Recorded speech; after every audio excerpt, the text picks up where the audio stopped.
ബാലഗോകുലത്തിന്റെ നേതൃത്വത്തിൽ ശ്രീകൃഷ്ണ ജയന്തി ഘോഷയാത്ര നടക്കുന്ന അതേ സമയത്ത് തന്നെ ബാലസംഘത്തിന്റെ ഓണം ഘോഷയാത്ര നടക്കുന്നത് സംഘർഷത്തിന് വഴിവെച്ചേക്കുമെന്ന ആശങ്കയിലായിരുന്നു പോലീസ്. ഇന്റലിജൻസ് റിപ്പോർട്ടിന്റെ അടിസ്ഥാനത്തിൽ സംഘർഷ സാധ്യതയുള്ള മേഖലകളിൽ കൂടുതൽ പോലീസിനെ വിന്യസിച്ചിരുന്നു. ബാലഗോകുലത്തിന്റെ ആഭിമുഖ്യത്തിൽ 300 കേന്ദ്രങ്ങളിലാണ് ശോഭയാത്ര നടന്നത്. വിവിധയിടങ്ങളിൽ നിന്നുള്ള ചെറു ശോഭയാത്രകൾ കണ്ണൂർ SN പാർക്കിൽ സംഗമിച്ചു.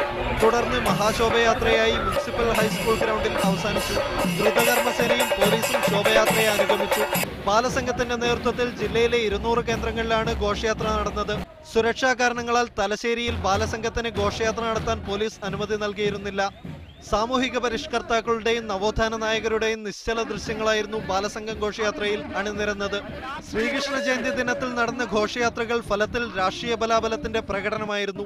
സംഘർഷ സാധ്യത കണക്കിലെടുത്ത് വലിയ സുരക്ഷാ സന്നാഹമാണ് ജില്ലയിൽ ഒരുക്കിയിരുന്നത്. എന്നാൽ അനിഷ്ട സംഭവങ്ങൾ ഉണ്ടാവാതിരുന്നത് പോലീസിനും ജനങ്ങൾക്കും ഒരുപോലെ ആശ്വാസകരമായി. റിപ്പോർട്ടർ കിരണിനും ക്യാമറാമാൻമാരായ ഷിബു ചെടിച്ചേരിക്കും ഷിജിത്തിനുമൊപ്പം K. ഇല്യാസ്, മീഡിയ 1.